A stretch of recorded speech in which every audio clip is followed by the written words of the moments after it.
I started to research a lot Jewish roots and Jewishness, and I wanted to know what it is that Judaism is about. What does Judaism believe? So I started to study their writings, and their writings include Talmud, Zohar, Kabbalah, Shulchan Aruch, which is their Jewish law, or it's called Halakha. And I started to expound on, listen to a lot of teachings by rabbi. I would open up a lot of videos that Chabad rabbi would specifically teach on Halakha and on Talmud and explain certain things. And I started to see that there is a huge discrepancy between Christianity and Judaism, that Christianity has absolutely nothing to do with Judaism. Judeo-Christianity, as often as referred to, is oxymoron statement. It's diametrically opposed. And I started to see that basically they actually are the enemies of Christianity. Yes. So I could not logically understand. And Judaism is not biblical, even by Old Testament standards. That's correct. God did not create Judaism. Exactly. Judaism, as we know it today, is basically Pharisaism. Judaism is not true faith. It's not nothing that God has given. It's what Jesus condemned. Exactly. Right. So I started to notice that we have the same battles today as first century Christians, as apostles, and that our enemies are the same enemies as enemies of Jesus. And it was the Pharisees with their oral law. You see a lot of Christians today, especially in Zionist circles, they think that Judaism is about Old Testament, that Judaism is just the Old Testament. All they believe, the Jews, they just believe the Moses law, and they practice the law of Moses. They have 613 commandments. Most of these Christians are not familiar with the Talmud, Zohar, and Kabbalah, and where this 613 mitzvot comes from and what they're all about. So I started to study what they're about and what the Talmud teaches, and I noticed that there is actually a plan, there is a plot, and that's a plot against Christianity. And I could not logically understand why would Christian leaders form friendships with Jewish rabbis. Take the next several minutes and summarize what is this plan that you've discerned?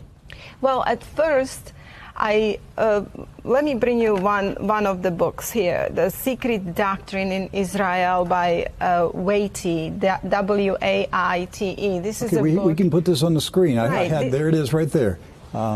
That's the book, and Secret Doctrine in Israel, A.E. Waite. And yes. I think it was written in 1909, 1905, something like that? It's yes, and what it explains is the basically secret doctrine of the Zohar, what is behind Zohar, and you have to understand that the soul of the Talmud is Zohar, and the soul of Zohar is Kabbalah, the occultism or sorcery, as I refer to it. Now, this particular book, it doesn't speak against it. It only explains what it is, what the secret doctrine is. Mm-hmm. And here in a preface, it actually speaks of the secret tradition in Israel, together with some account of the manner in which it influenced Christian scholarship in Europe during 16th, 17th, and 18th centuries. It seems like this is plot that is not new. This has been pre-planned long time ago. They've been infiltrating Christian churches and universities and organizations for centuries. Exactly. To change the gospel. To change the gospel and completely put a virus in Christianity. I call that a virus, leaven of the Pharisees. Mm-hmm. And today's Christianity, especially here in America, has a virus. And we have to identify what the virus is. But it's basically the same problem as Apostle Paul has. It's a Judaizing of Christianity, but they also brought in occultic practices. But anyway, as far as I was studying this, I came to a really shocking information And here on this page, I highlighted it. What's in this book? What am I going to find? Well, you're going to find what is actual secret doctrine of the Zohar. It's not pretty. I don't really recommend that people who are not strong in faith or it's right. a book for the research, for the purpose of researching what the doctrine of actual Kabbalah, Zohar, and Talmud is, what Judaism is about, because once you understand what Judaism is about, you start understanding that these bridges that Christian ministers are making with Pharisees or rabbis today, those are very dangerous bridges. Yes. And on one side, it's always Christians that submit to the Jews. It's always Christians that have to agree not to preach Jesus to Jews. You see, the Jews, they don't compromise. They will never compromise what they believe. But the Christians are ready to compromise. And why? Because they have wolves for teachers. Yes. Who have actually made bridges with the Pharisees, the enemy of Christ. But in this particular book, I just want to read you a little bit what got me understanding what the plot is against Christianity.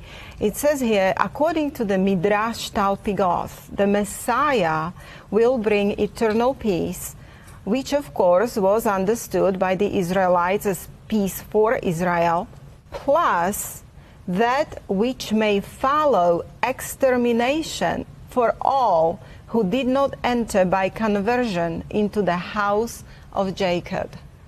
So extermination. Yes. So basically what they teach is that if Gentiles or Christians do not attach themselves to the Jews, they will be exterminated. And of course, we are well known for our Noahide laws, that we brought this to a light. So then you go to Talmud and you start reading what is the plan for Gentiles. You see, Judaism is a two-tier system. Judaism puts the wall of partition back. It's the Jews and non-Jews. And according to Judaism, non-Jews are different species. They are not, they're humans, but they're not at the level of the Jews. Jews are supposedly divine. They're the light of the world. They're the chosen. They have life of Hashem inside of them. That's the way they explain life of God inside. And the Gentiles, they can never achieve it. They're different species. They're on animalistic level. And the only way for Gentiles to make it to the world to come is to attach themselves to the Jews. And how do they do that? Well, through the Noahide laws, 7 Noahide laws. What percentage of Jews in the world believe that trash? Well, in the Zohar, Talmud, and Kabbalah, the entire thing is separation of people to Israelitic and non-Israelitic, according to the book called Jewish Utopia. Now, they are building their own kingdom. It's the Jewish earthly kingdom with headquarters in Jerusalem, where their AI Messiah will be, and they're going to rule the world through the law. It will be international. One law, one religion, basically, Luciferian religion. So yes, in a Talmud, this is the Jewish earthly kingdom, and this is why the Zionist Christianity have embraced Chiliasm. They have embraced, or Chiliasm, I don't know how you would say. Chiliasm. Which means 1,000. 1,000. Where they get the 1,000-year millennial reign. Exactly, which is a focus on earthly millennial kingdom. And this is how Jews and Christians are getting together, and Christians are so deceived, thinking that they're working for the good thing, for the Jews, like they're helping the Jews. The Jews are supposed to get this kingdom. Yet this is Zoharic doctrine, and it does not have good intention. As I said, that they want to rule the world, they want to get Gentile riches, and they want to rule the Gentiles. They don't consider Gentiles fully human beings. And in fact, as an end game, they have this strange doctrine, Adam Kadmon doctrine, which Adam Kadmon originally was, according to Zohar and Talmud, he was androgynous.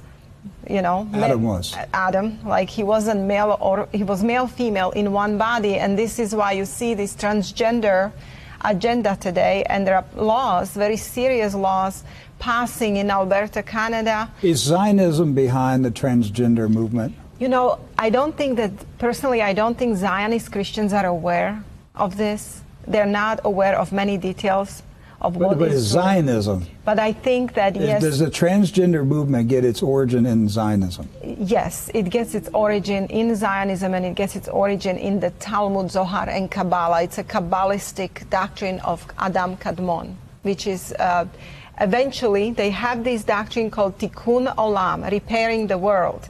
Yes. So how do they want to repair the world? They want to bring it to the original. Who was original Adam? He was androgynous. So now they're putting specific things in food and drink, and they're basically their end game is to make humans that on Earth that will survive whatever it is they're bringing androgynous. The transgender agenda.